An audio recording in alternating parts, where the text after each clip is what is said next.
The best and worst financial mistakes and decisions you can make. It's Brian Preston, the money guy. Brian, so I'm excited about this show. You know what? Somebody said in the comments, I say that about every show. Well, you know why? It's because it's true. I am excited about every show. You're like Chris Harrison of financial content. That's exactly right. This will be the best episode ever. Never before seen. I really like this because one of the things that we talked about in pre-shows, let's talk about some decisions that people should watch out for, some things they should be careful for.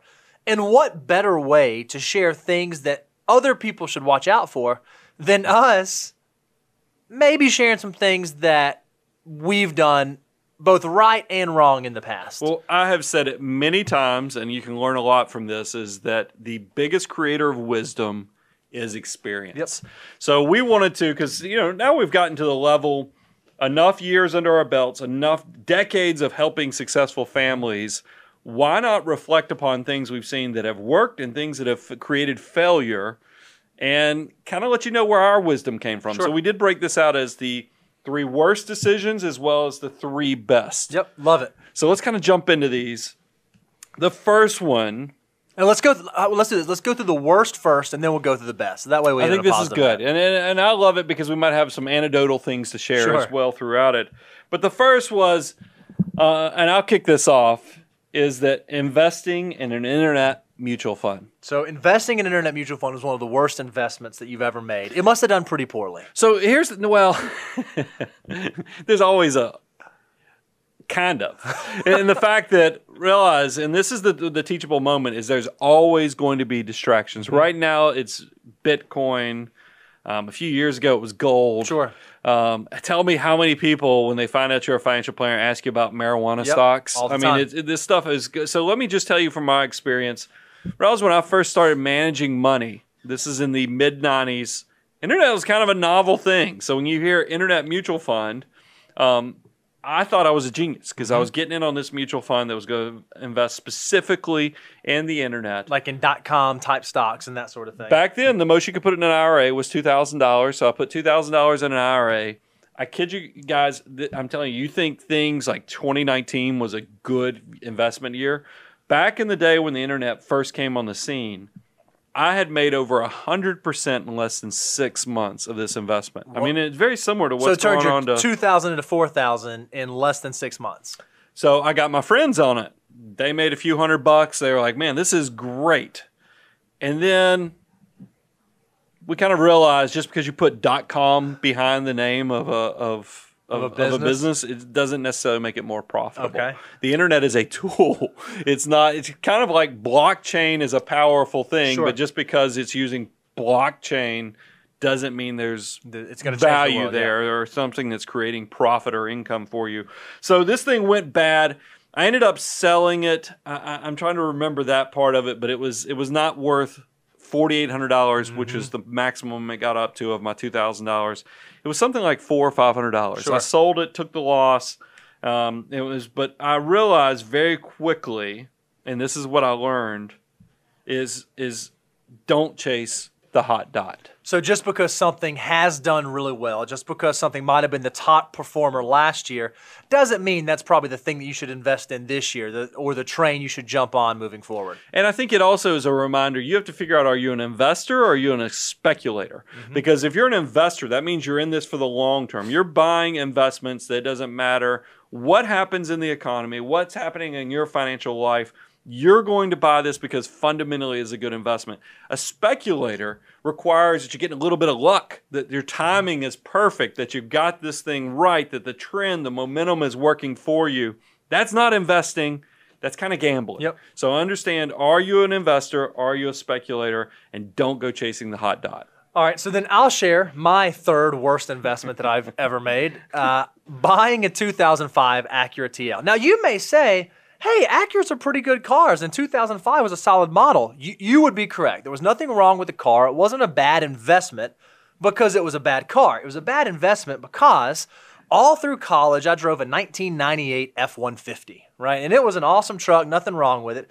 But I came and interviewed for you. It was paid for. It was paid for. I came and interviewed with you, didn't get the job, called you back a few months later, ended up getting the job, and I said, you know what? I'm about to get a big boy paycheck. I need to go buy a big boy car, right? So I traded in my paid-for F-150 with nothing wrong with it and decided to go buy the equivalent at that time of a luxury car for a college student freshly minted, and I spent way more money. I went and actually pulled the financing because I didn't have any credit, so I think I had to get my dad to co-sign on the loan for me.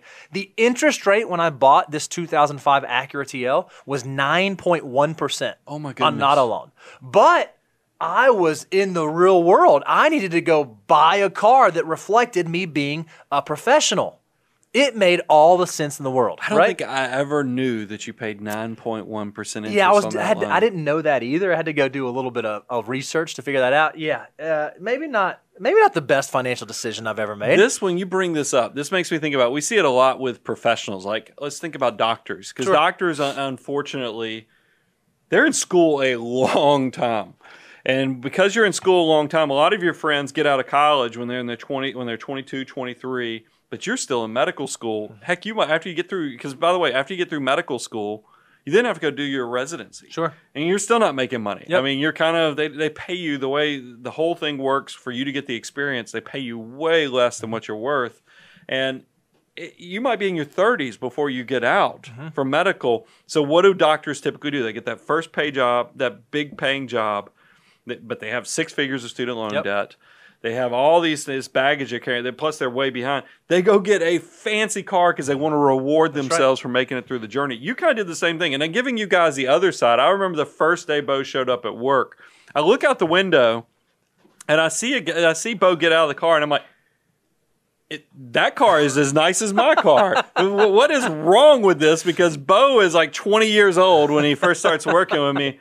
I'm like, that's not the car he pulled up with. I mean, it's kind of like the no scrubs. You know, you start hearing the music in the background, and I feel like Bo is setting himself up so his friends can all mooch off of him because, you know, the lyrics on that is hanging out in the passenger side of his best friend's ride, trying to holler at me. Whoa.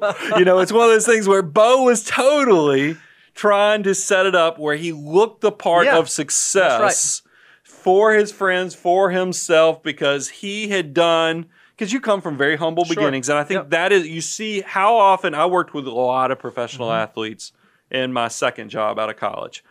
We dealt with this a lot with the professional athletes because you were all trying to look the part. Meanwhile, the skeleton of our financial life might not be as stable. So what did you learn, Bo? This is what I learned. There's some sweetness when you don't skip steps. Now that I've kind of advanced in my career, and my wife and I have bought cars, we've bought appropriate cars for where we are, it just made a lot of sense. So I learned the big thing that you don't have to do is try to fake success. Because now, sitting where I sit now, I think about, man, how powerful could those dollars I spent on that Acura TL, those dollars that I paid 9.1% interest on, what if they were part of my 88 times over Army right now? How much more valuable would that money be? Here's another indicator I think is interesting about success. And we all think that we have these trappings. And by the way, I'm about to be self-deprecating to myself on the next example. But before I move on to that one, think about the billionaires we know. Mark Zuckerberg. Yep. Think about stories we've heard about Bill Gates in Las Vegas. There's all a common trend there is the people that actually have the money. What do you notice? Like Mark Zuckerberg is known for wearing hoodies. Hoodies to everything. He doesn't wear designer duds. I mean, he just doesn't do it. And then Bill Gates does not go and gamble like a whale in Las Vegas. It starts. Here's what I've realized in my journey towards success and creating wealth. As I got further up on the success meter, all those trappings like the Rolex watches and other things that I wanted in my 20s and 30s, when you actually have the money to afford all that stuff, you don't really want them anymore. You don't need the trappings because you actually have it. That's right. There's something to that. So not even look. You have a nice watch. Don't misread that. But it is something that I find very interesting when I analyze my journey towards success, that you find that you don't really have the same desires once you actually have it. Yep. So let's move on and let's pick on Brian a little bit. My favorite part of our show. Because here's number 2 on worst mistakes. I bought a vacation rental property. Oh, that can't be a bad decision because you can buy this property, you can rent it to other folks, they're going to pay the mortgage for it, and you have a place that you and your family can always go on vacation. So the brochure, I guess you call it the Graham moments now, is that I was thinking I'll get paid to go on vacation. Because I'm going to own this vacation rental property, while I'm not using it, it's going to pay me. And then, I'm going to make so much money that I can take my family down here a few times a year and take advantage of this thing. That's what I thought. And then the way this was presented to me, one of my CPA buddies had a client, got in some financial trouble, and we were getting a 2.5, I called it a 3-bedroom condo for the price of the 1 bedrooms in the same building because of this person's financial trouble. What I didn't know was that we were going to have the collapse of 2008, 9, 10, and things were going to get really ugly, and all the other condo were actually going to get cheaper than the 1-bedroom condo. So it was one of those things, but it is, I want to talk to you about this because I think there's a lot of us that we picked on Bo just then for don't fake success, and mine is not faking success because I could actually afford this. Sure. But it's still based in the same root problem, which is pride. Yep. And the fact that I was thinking, hey, when you reach a level of success, you got to do this next thing. What's the next thing that you check the box on? Is that, hey, I ought to do a vacation rental property because it is one of those things where, as I told you, the brochure had me going on vacation with my family, getting paid, having some capital appreciation opportunities. The problem is that Instagram filter, once I applied it to reality, didn't work out. It just didn't work out like I had in my head. Did he just make an Instagram reference? Hey, I don't use it, but I can have at least hanging around to get the terminology. I love it. Nailed it. But it is, and this is the 3 questions I'd ask yourself. Would it be cheaper to rent than to buy the vacation property? You'd probably spend less if you just rented every time you went down there. And do you want every vacation to be at this location? There's something about diversification of travel as well. You don't typically want to do vacation same place every year. And then am I wired to deal with the yuck of real estate? And what I mean by yuck is the maintenance, the tenants, because nobody treats a rental like they own it. And then the unknowns. Think about the time I owned this beach rental. We had the BP oil spill. Sure. Couldn't have foreseen that was going to happen. No way to predict that. We just came through a pandemic. You think all these people that have the VRBOs, the short-term rentals, what have they been doing? I mean, it's always those things out of left field. That's part of the yuck. So here's what I learned. Don't do what you think is sexy success and what it looks like. Actually have a purpose and know what you're doing with your money. So I was really, like I said, it comes from the same prideful thing that has people faking success, faking it before you make it. This is, don't do things just because you think this is what rich people do. Because this could also apply to doing super complicated investments. Private dumb doctor deals that we see people in. Is because they think that they're just checking that next box on what sexy success looks like. Love it. I didn't realize I was creating a lot of alliteration there. A tongue twister with the way we titled this. All right, so let me talk about my second worst financial decision I made. Buying my first house. So this is actually about a year after I bought that 2005 Acura TL. I said, you know what a 21-year-old who's not married, no kids, early in his career, just starting out should do?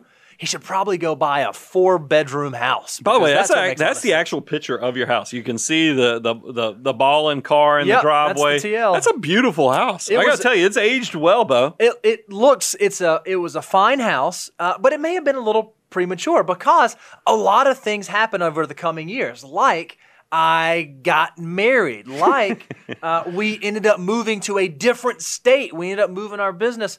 One of the things that I convinced myself of is I need to go buy a house because I'm just going to be throwing money away on rent, throwing money away, throwing money away, throwing money away.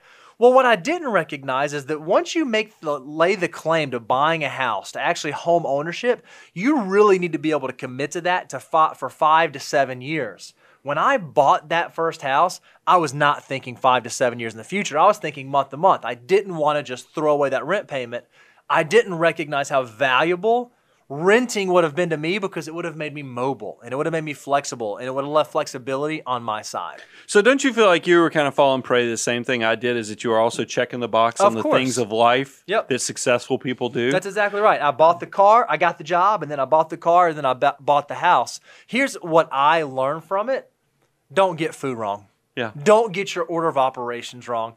I had not gotten some basics in place like emergency reserves and that sort of thing. Remember, this is still inside of my first year of working, my very first real job ever, and I went out and bought a stinking house. It was probably a little aggressive. Well, I also think with your first job, I mean, flexibility can have a premium to it. I think there's value to it because what if you'd gotten, now it worked out. Obviously, we're business partners now.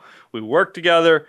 What if you'd have gotten laid off after you bought this house? I mean, this was like back in like 08-ish, 09-ish. So there was some crazy stuff going on then anyways. It wasn't a whole lot of, it probably was not a wise decision. So just make sure, respect the FOO, the financial order of operations. You need to know where do you fall in that process. And for a 21-year-old where flexibility actually has a lot of value, and you also need to be building fundamental behaviors towards financial independence, buying a house at 21 probably was a little aggressive. A little on the aggressive side, for sure. sure. Like a lot of my bad decisions are very consumer-oriented. I bought a lot of stuff. Well, I think, look, and I don't want to go on too much of a sidebar. You're a doer. You're an achiever. Sure. You even come across, when we do the Enneagrams, you are an achiever. Yep. And I think achievers have the tendency is that you're trying to go through all the life's checklists because you want to show people, hey, I can do this. You know, I come from this. I come from very humble beginnings. I'm now successful, and I'm going to show you how successful I am. Yeah. And we've had discussions on that. I think that's a very understandable thing. So since I picked on you, let me tell you my number one mistake that I did that was a financial decision was I went into politics. Oh, yeah. Yep. For 12 years, I was an elected official. And just like we talk about respect the FOO, the financial order of operations, I think there also can be a time order of operations. Sure. And this is, you know, and look, I was noble in my intent. 7 of the years that I was an elected official, I was on the school board. Yep. And 5 of those years, 4.5 to 5 of those years, I was a county commissioner.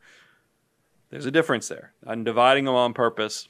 School board, very fulfilling. I felt like, you know, you had the superintendent, you had the school board members. We all come from very different backgrounds, but we were all very much on the same page, is that our job was to create the best educational opportunity for the 42,000 students that were in our school system. And it felt like we were part of something. We were part of a movement.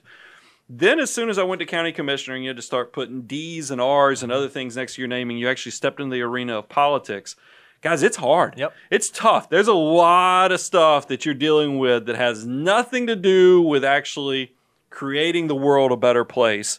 And I quickly realized what I learned was you have to understand what your why is. Is because I got to tell you, doing the Money Guy show and running this virtual classroom every week and reaching hundreds of thousands of people every month, I'm making the world a better place than I was even doing the political public service. Sure. You would think that that's a noble thing, which it is. But for me, I'm much better suited, and I think it is actually the why works better being the money guy. And I think what's so interesting is even when you were in elected service, Brian, we still had the Money Guy show happening. We still had the wealth management firm operating. But it's amazing that once you did kind of remove yourself from that and move yourself into this purposeful, passion-filled project, it just got better. I think the show got better. I think the content got better. I think the audience grew. I think the firm got better. I think what we did for clients got better. It was amazing when your actual actions and your passion aligned, how much it changed things. But part of the why is you also, I would tell you, to keep your eye on the ball and know what you're doing. Just like I was talking about time order of operations, maybe public service should have been something I did at the end of my career, you know, after you've got everything else figured out. But I also think about the years I started when I first started my first company in 2002. I had the cleanest spreadsheets and planning and budgets, and I was getting busy doing nothing. And I think you have to, every one of us, life is so precious. Our time on this earth is so limited. Make sure what you're doing has purpose and it aligns with your why, because, guys, it moves quick. I'm a guy who's in my late 40s. I'm realizing, man, this thing's moving so quick and I have so much to do. Don't let a day get behind you without you doing what you really were put on this earth to do. And that's why I understand what your why is so powerful. Love it. Okay, what's my number one worst investment decision? Buying stock in Mattel toy company. Well done, FTE Daniel, by the way. I love this background. That is a fantastic background. Now, look, you may think, oh, well, Mattel, what, I guess Barbie wasn't a good business, or no, or Hot Wheels. No, it wasn't that. I had taken my very first investment course, and there was a big recall. I can't even remember the toy that was recalled. But during my investment course... It was the paint. I kind of remember this. There was something with the paint. Yeah, there was something. There was this big recall, and Mattel stock just got hammered. And I said, oh, you know what? I just learned about this whole contrarian thing. No one else has figured this out. I'm going to go buy stock in this toy company because it's been hammered because of this paint thing, and I'm going to be a genius. My $100 investment is going to turn into $10 million. Well, little did I know, it didn't really work that way because when I bought, the stock still went down further and further and further and further and further. And what I've noticed is as I've matured as an investor, I've done this time and time again. I did this with early in my career, Sirius satellite radio. I thought there's going to be this merger and it's going to be this crazy thing. And what I recognized is when it comes to investing, or even when it comes to just understanding how the financial markets work, I never have it all the way figured out. I can always be learning. And sometimes I need to check myself and say, Bo, maybe you're not quite as smart as you thought you were. Maybe there's still more you have to learn. Maybe there's still more experience you need before you can start making those types of decisions and thinking you have it all figured out. Well, and look, I want to give you credit. You are a super smart individual. As much as I pick on you about time zones and geography. And multiplying by 2. Without a doubt. I mean, a guy who can pass the CFA exams, all 3 parts, on the first attempt, a week before your wedding, you take the last one. You're a smart cookie. Thank you. But I do think that sometimes even a smart guy like yourself, you can fall into, because when you buy individual holdings, and that's what you were doing when you're buying Mattel, is that you are trying to, you forget that there's all these emotional attachment to this investment. There's also behavioral traps on when you sell this or what the why is on why you hold it.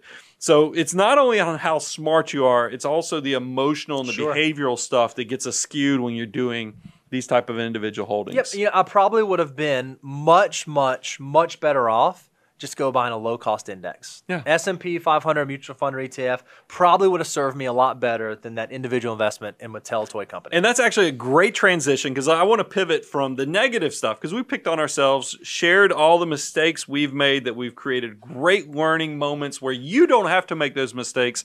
Let's talk about the things that have actually worked for us, things that when you look at success, you go, you know what? I need everybody to understand these concepts because this is going to be a key teachable moment that people will be able to use and let it create exponential success for them. So the first one, and this ties into what Bo was talking about, one of the best decisions I've done investing is discover index investment funds. Such a good one. What I think is so interesting is you say discovered. This has actually changed over your career, right? I mean, when you first came out in the mid-90s, it was different. You've actually seen a shift, a cataclysmic shift in the entire financial world in terms of how investors approach making investments. Yeah, I mean, Jack Bogle has kind of, give the guy credit. I mean, he has revolutionized and changed the way we all look at investing because it's true. When I came out in the 90s, look at all the wholesalers and people who are out there pushing products and other things, talking about the intelligence, the knowledge of their managers, how they were outperforming and creating all these opportunities. But you realize, you know, this thing that we invest in called the investment marketplace, it's kind of efficient, especially as information flows so freely now. There is something about index investing where you're betting on the innovation, the growth, and the exponential improvement of what technology is creating for us instead of you having to be the manager that picks everything out. I think it's quite interesting. Let me tell you some life things that I've noticed. Whenever I tell somebody I'm a financial planner, they immediately say, hey, what's a good stock I should be buying? What's hot right now? What should I go out there and get? There's unfortunately a lot of people, and I think it's odd because I come from a public accounting background. So public accounts, you tell somebody you're a CPA, they don't ask you oddball questions like that. What's a good tax loophole I should know about? I mean, they might ask that, but it's just different because I think that they look at CPAs as a consultant type, but when you hear somebody's a financial planner, you're like a hot stock picker, and that's just not what our job is. I mean, even my former, he's moved back to Chicago, but my former next door neighbor, love him to death, but when we first met and he found out what I did, he did the same thing. He started telling me about Fitbit and Under Armour and all these stocks that he was buying for himself. And I was like, look, I don't do that. It might surprise you. I just buy the boring index funds. Yep. I was like, it's going to be so boring to you. And here's the great payoff point that I have is because Mike moved away a few years ago, but he texted me at the end of 2019. He goes, I just did an analysis of my portfolio from 2019, and I thought I had a great year until I compared my performance to the S&P 500. And he goes, dadgummit, that Brian is right again. Because he's doing all this trading, he's doing all these movements, and then the S&P 500 just crushing it. Yep. And you think about when we have downturns. So I'm just saying, what I learned was be efficient and know what actually works, and then exploit it. Take advantage of it. I think this is like a common saying in our world, but it's really hard to beat the market.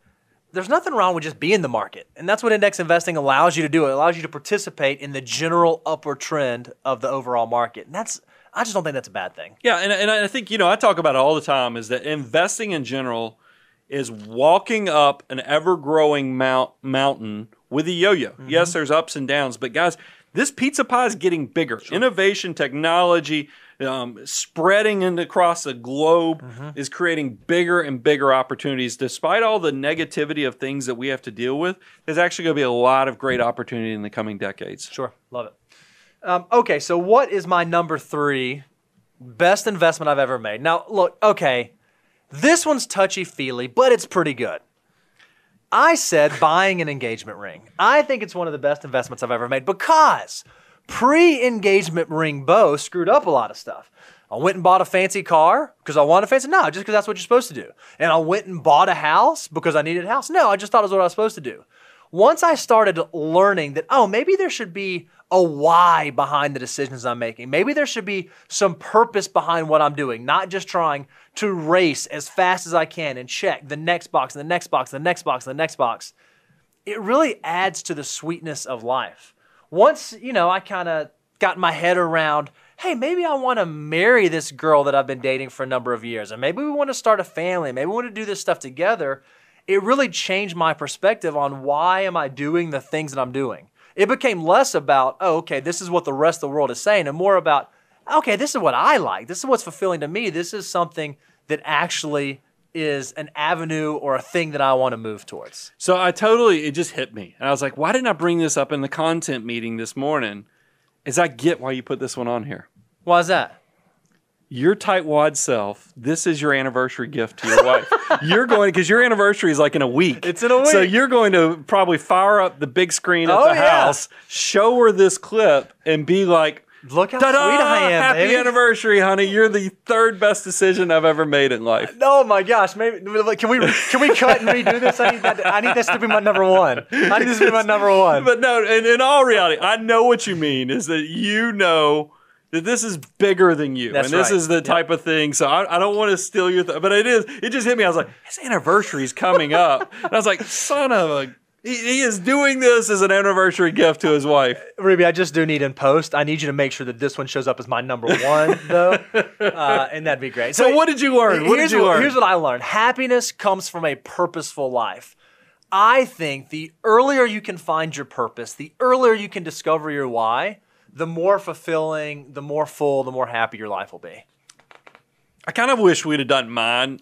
I guess we're going to number 2, so it's okay. So that's number 3. The 3rd best decision Bo ever made was getting married. I didn't think about that was sort of bad that I put it number 3. Well, what does it say about me? I don't have my kids or my wife in any of my top 3. So I guess I do on the last. We'll get to it. So number 2 on the best decisions. Now this one's going to seem a little out there because you're going to be like, what? Really? What a nerd. So the second best decision was majoring in accounting. And look, I don't want you, by the way, this picture cracks me up. If y'all could have seen the antics that went into taking this picture in my office because Daniel was in charge of it. All right. He kept getting a glare. I have never seen somebody try to take a picture with all the lights off. So he like shut the window and turned the lights off so he wouldn't get Daniel is brilliant at what he does, but he might not understand that you need some type of light source to power taking photos. But it was great. So we took this photo, and now go ahead and make the joke. What is wrong with my diploma? Well, here's what you can't see right now. That is like yellow parchment paper, and I don't know.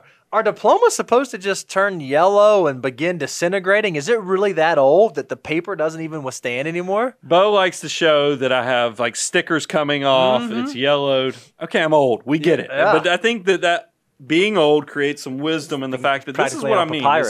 It's not just choosing accounting. I want you to know there's a trend here. I look back at my life. I look back at success. It's accounting. Hardest business major at University of Georgia. Yep. I just want y'all to know that's if you go to Georgia, you can talk to anybody who's part of Terry Business School, and they're going to tell you accounting majors, they all have jobs when they graduate, but it is a tough major. Sure. So it's the road less traveled. Number 2, got my first job. I was not the smartest kid in the class. I was not what I call a front row sitter. I was kind of probably closer to the back of the room. Sure. But here's what I did do. I interviewed one of the clients of the CPA firm I was interviewing with above and beyond. They said that's why they hired me, because they had everybody else that came in and interviewed, because they brought us in like a herd of CPA cattle to see who they were going to hire. What a boring I made it through a lot of the front row sitters who had much better grades because I went the step above and beyond by interviewing one of their clients. Nobody else did that. Nobody else had that angle.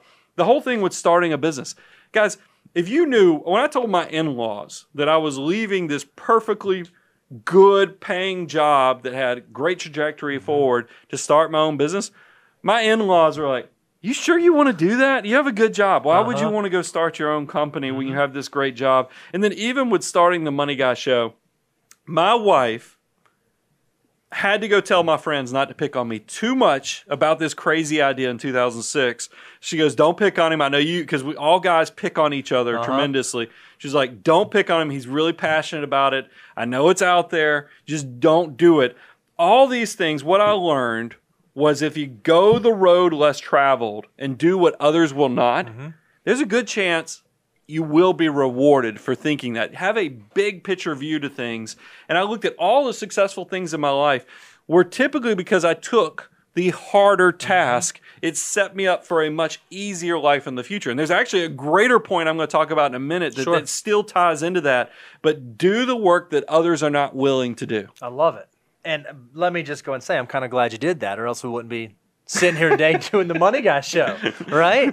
Well, it is. Now, what's funny is that for all the craziness, when you look back over life, and it's kind of the Will Smith. We did on a previous show that Will Smith talked about him and his brother building a brick wall that his dad, and they were just he never could see the vision of what this wall would look like. He just wanted to lay each brick down well, and then once I look back over my own life, like even the Money Guy show. What the heck? It was not supposed to. Crazy. It was not. I mean, it's just kind of crazy. So that's what I'm telling you guys. If you will go the road less traveled, you might find you don't have to have everything figured out when you start, when you're at the finishing line. Just do everything well and kind of know where you're trying to get to. And then you might really be surprised because you can't even envision how good things could be with that type of mentality. I love it. All right, my second, guys, this one seems so silly now.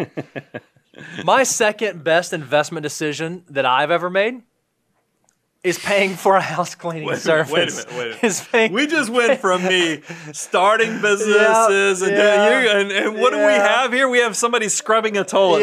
Tell us what we're talking about here. Look, we're telling the life of Bo Hansen. When my wife and I first got married, or before we got married, I was such a tightwad, Brian. Like for every one of my meals, I would eat cereal because Publix always had a buy one get one deal. So I'd go to Publix at the beginning of the week and I'd buy 16 boxes of cereal and I'd eat that for every single meal. Right? It's just what I did because it was so cheap. When we first got married, I did not turn on the heat in our house in the winter. I told my wife, hey, just put on socks and sweatpants and a long sleeve shirt and a hoodie and we will sleep just fine, right? It's called hashtag pray for my wife. That's exactly right. I found out as I've advanced in my maturity, as I've had some success, and as I've followed the appropriate financial order of operations, that sometimes it's okay to spend money. Yeah.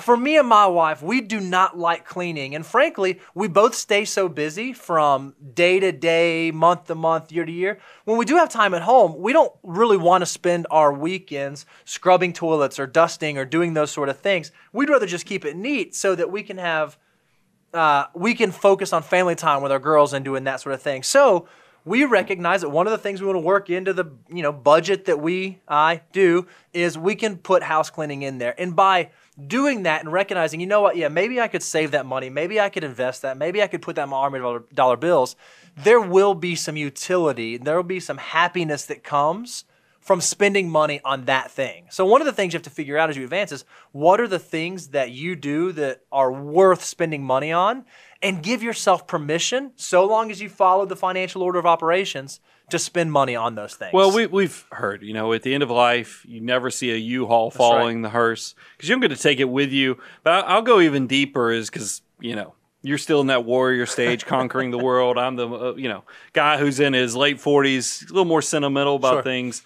I will tell you, I think it's also okay to spend money on the memories. Yeah, because your memories, when you create experiences, here's the cool thing about memories, they blossom. And what I mean by that is they get better over time. When you buy stuff, it kind of rusts, it corrodes, it falls apart. It gets outdated. But when you do things, even if you do it on the cheap, over time, you have a great memory or feelings of what those things create, and you do get to take your memories with you. Yep. So I think it is one of those things, it's okay to spend money, and there's some value there. Because you talked about cleaning. I know Jennifer and I, we just couldn't figure out who was going to scrub the toilets. I mean, because it was one of those things where, you try to figure out the appropriate division on it. Right. It probably is better just to have somebody. Someone else. And then the other thing, I would probably be an episode of Hoarders if we didn't have somebody come help us with the cleaning, because it forces us to clean for the cleaners. Yeah, I think we're like everybody else that does that. The exact same way. So I think there's a lot of value to sometimes it is okay to spend money. So let me tell you about the number one best investment decision that I've made, I think. It was becoming a CFA and a CFP, earning both those designations early on. Who took this picture? I took that picture. Here's what's funny. Can I tell you why intern full-time equivalent Daniel's so good? If you actually come visit our tour, by the way, if you ever come to Franklin, ever spend time in Nashville, come by the office, say hello, shake our hands, give us an air high five, come view the office. We'd love to show it to you. These two diplomas in my office are actually stacked on top of each other. They're vertical. Daniel, through like creative Hollywood magic, has now put them beside each other so it's formatted well for the screen. You can tell he's a CFP candidate because he made sure he got he put the registered trademark on there. So here's what I want to know, Bo. Why do you say number one ahead of your wife? That was number 3. Why do you say becoming a CFA and CFP is the best decision you've made financially? I think one of the things that it did, it's twofold. One, it set me up for my career pretty well. Just like you said, going that road less traveled. A lot of folks in our industry are CFPs, Certified Financial Planners. We consider that sort of a prerequisite for doing this for a living. There are not a whole lot of CFAs out there, and it's a very, very difficult thing to get through. It takes 3 years of exams. It's a lot of study, very low pass rate. Well, I recognized if I could really put in the time and get myself past that hurdle, it would immediately be something that set me out from the pack. It would set me out. But I think what I really learned from doing those two, and what I think was the most valuable part of doing those two, was getting through the suck early. I got both of those designations before I got married, before I had kids, before life got crazy, by prioritizing, rather than in my early 20s, I had nothing but time and I could go spend time with friends and do all this other stuff. I said, you know what? I'm going to put in the hard work now so that I can reap the benefit of that hard work later on. So I think for all of us, we recognize if there's something that we know we want to work through, we know we want to get through, a really great time to start is right now. A really great time to get through the hard part is right now, because the sooner you're able to push through the muck, the sooner you're able to start enjoying the fruits of going through the muck. Man, there really are some trends here. Our theme that I see running through this is in the fact that the road less traveled. I think you getting the CFA, which, by the way, is a very hard, to give somebody some perspective, and we'll move, but what's the pass rate on level 1? I know when I took mine, the pass rate on the level 1 exam I took was 39%. And in order to take it was 37%. In order to take level 2, you had to pass level 1, and it was a year later. Pass rate for level 2 when I took it was 39%. Well, then to take level 3, you have to successfully make it through level 1 and level 2. And by the time you get to level 3, in my exam cycle, pass rate was 51%. So yeah, and these are all people who passed 1 and 2, right. and it was still only 1 approximately and 2, half. yeah. So I think we figured out, wasn't it like out of 100 people, probably 8 I think it was people 8 made it people through out the of 100, gauntlet. that's right. So I mean that's really powerful. I think you went the road less traveled, but it also showed that you were willing, because when you say do it as early as possible, that's delayed gratification, That's right. is what that is, Bo, and that leads to, and I think it's such a powerful thing. I want to talk about my number one decision or thing, and this has kind of it's interesting for me, is because I am having a blast. I mean, my daughter just started her high school requires her to take a personal finance class. She has decided to do a personal finance class, over the summer, to meet that requisite. We're having a good time. Right. So my number one is living on less, but also understanding the power of deferred gratification. So there's a picture. Obviously, I've got my daughter there. She's beautiful. She's smart. She's mathematic, but she's also super artistic, which is such a unique combination. But I do love the fact that one of the things I've been working with, and you guys know this, I've talked about on so many shows, is that we have a very generous dollar for dollar matching program in the Preston household, meaning every dollar she puts into her custodial Roth IRA, I match it dollar for dollar, because I want to encourage her, just like your employer is trying to encourage you to save for the future. I'm trying to encourage that very great behavior of taking a little bit of today for a great, big, awesome tomorrow, which is what deferred gratification, and her textbook, or her study material, it's called delayed gratification. It's the exact same thing. But it is really an incredible opportunity. If you can figure out, I call it the adult marshmallow test, is that if you can figure out how deferred gratification works, learn how to maximize your financial success from it, I want you to go pass it on. Pay it forward. Help people figure out, because if you can just take a little bit of today for a great, big, awesome tomorrow, you're just going to be in such a better place. And I feel like that's been permeated through, Brian, all of the, that it's like you said, going through the suck, that's deferring gratification. Going the road less travel, starting the money guy, now we have the audience where we get to see hundreds of thousands of folks, but it wasn't that way early on. Yeah. But because you put in the time, you put in the hard work, now you have been able to defer. And you've told me this with your wife before. You said that you told her, sweetie, if in our 20s we can just get serious about saving and really putting money away, when we get to our 40s, we will have done the hard work and we can back off a little bit. Yep, it's true. I think a common misnomer that a lot of folks think is, okay, I'm going to save and save and save and save and save and save until I get to retirement. And then when I'm 90 years old, I can start spending money. What's true is if you do this right, it doesn't actually work that way. You actually do get to enjoy some of it along the way if you're deferring gratification the right way. And you've seen that in your story, right? Yeah, for sure. And that's why I think I do, because there's a fine line between being addicted to saving in the good versus being a miser. Sure. There's a reason Ebenezer Scrooge, we watch it at Christmas, and the perils of being greedy. But there is something about if you can just take a little bit of today. It's like I said, the adult marshmallow test. Believe me, guys, it does happen. I mean, I told my wife exactly what Bo said, that by the 40s, we're doing more. We can afford to do more. The army of dollar bills is starting to work a lot, guys. It's kind of crazy when you go through a year like 2019 and you see what a good investment year can do for your net worth. It happens, guys. So that's why, and I remember, I'm writing some stuff right now, and what I thought was interesting was looking at the first 4 years of my investment plan.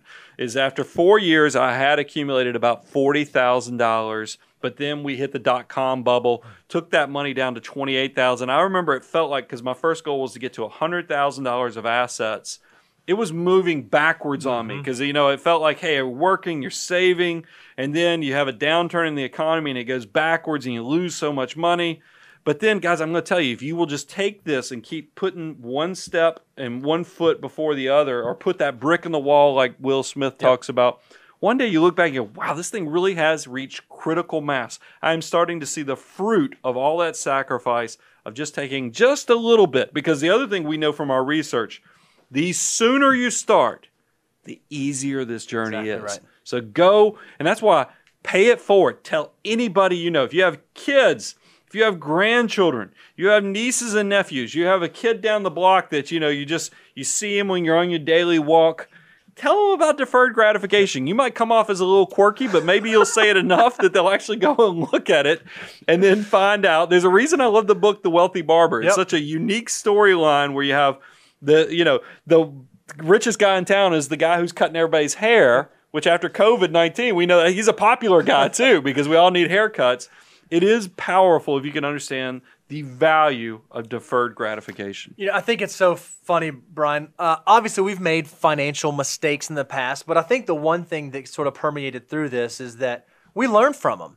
And one of the things that we want to share with you guys is if we've made mistakes and done things wrong, we want you to know about that. And if we've done things well and made wise decisions, we want you to know about that so that, just like you said, wisdom comes from experience. One of the things that we want to do is be able to share our experience with you so that it can ultimately help lead your financial abundance. And one of the ways that we do that is through our website. If you go to moneyguide.com, click on our resource page, there are resources out there available for you. You can download them, you can send them to friends, you can keep them in your office, put them on your bathroom mirror. They are there for you. All you have to do is give us your email address so you can stay updated as we put new information out there. We have a brand new one that just went up, Reby, or is about to go up? We have a brand new deliverable that's about to go up on the resource page, so make sure you go to moneyguide.com/resources to check that out. The last thing I'll just kind of say in closing is that one of the things that didn't make it in this, because I think it's something that's like a step zero, is being generous. Mm-hmm. I want you to be giving of your time, to be giving of your resources if you're blessed. It's kind of one of those things when you talk about best decisions you can make. There's something about you giving back something. Guys, what do you think the abundance cycle is? This is why this thing has been so successful, is that we have learned if we just give it away to you, we want you just to come, take what we're offering you, we just give you the free advice, learn, apply it, grow, and you'll reach a level of success that one day you go say, holy cow, I've reached that critical mass point that Brian had mentioned in the show. This is too big for me to screw it up. Or what happens if I'm not here? I don't want my spouse not having anybody or having a game plan. You're going to think about and remember who planted those seeds of success. And that's why we call it the abundance cycle. And that's why we work with clients in 41 states. So go check it out. It's moneyguy.com. It's aboundwealth.com. Go check out the resource page. Please subscribe. We're trying to reach 100,000 by year end. We need your help. Ring the bell for good service so that you can keep up with all of our notifications. Guys, we're having a blast. We love doing this. We feel fulfilled from it.